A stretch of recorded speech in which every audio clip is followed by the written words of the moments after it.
आज रात मेरी और आसिम की किस बात पर लड़ाई हो जाती है और मुझे इन सबको खाना क्यों खिलाना पड़ जाता है और यहाँ पर मेरी इस परफ्यूम वाले भाई से किस बात पर बहस हो जाती है, ये सब आपको ये मेरा व्लॉग देखने के बाद ही पता चलेगा। तो सीन कुछ ऐसा होता है कि आज रात में वेला बैठा होता हूँ और तभी मेरे दोस्त नजफ की मुझे कॉल आती है और वो मुझे कहता है कि हम सांगड़ आपसे मिलने के लिए आ रहे हैं, तो आप हमारे लिए खाने पीने का बंदोबस्त करके रखो। मैं उसे खाने के लिए ओके तो बोल लेता हूँ, लेकिन यहाँ पर मुझे नाइट सूट पहना हुआ होता है, तो जल्दी से मैं एक सस्ती सी ट्रांजेक्शन करके तैयार हो जाता हूँ। और एक बात मैं आपको बता दूं कि ट्रांजैक्शन से सिर्फ कपड़े चेंज होते हैं, इंसान का शक्ल चेंज नहीं होता। खैर, तैयार होने के बाद जब मैंने अपनी फरारी देखी तो घर पे मौजूद ही नहीं थी और मैं कुछ लम्हों के लिए परेशान हो गया था। फिर मेरे जहन में एक तूफानी ख्याल आया और मैंने आसिम को कॉल की और कहा कि अभी तुम्हें मेरी तरफ से खाने की दावत है, तुम फौरन मेरे पास आ जाओ। खैर, जब तक आसिम मेरे पास आता है, अगर आपको टिकटॉक, फेसबुक, इंस्टाग्राम के लाइक, फॉलोवर्स या फिर किसी और सोशल मीडिया की सर्विस चाहिए हो तो आप इस नंबर पर व्हाट्सएप पर राब्ता कर सकते हैं। आपको बिल्कुल मुनासिब रेट में हर चीज मिल जाएगी। खैर, अभी आपने इस ऑफर को मिस नहीं करना।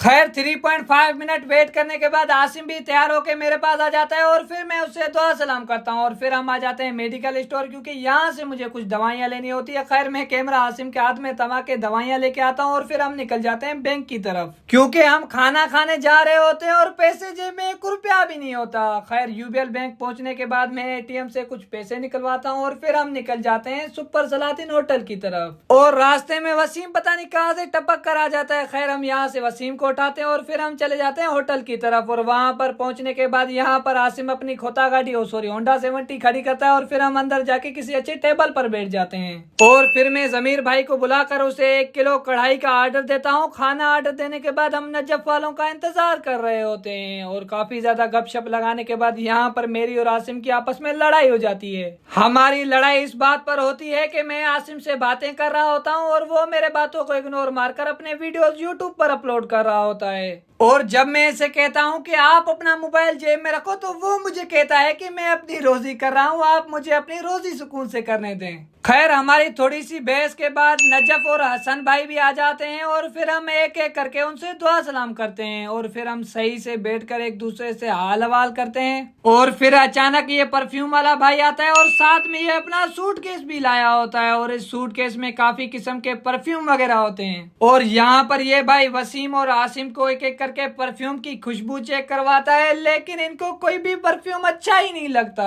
और उसके बाद ये भाई मुझे परफ्यूम चेक करवाता है और मुझे ये वाली परफ्यूम अच्छी लगती है और ये भाई इस परफ्यूम को एक छोटे से शाशे में डालकर मुझे देता है और मैं अपने जेब में हाथ लगाकर इस भाई को इस परफ्यूम के 200 रुपए देता हूँ। खैर, परफ्यूम लेने के बाद ये भाई चला जाता है और फिर जमीर भाई हमारे लिए रायता सलाद लेके आता है और जब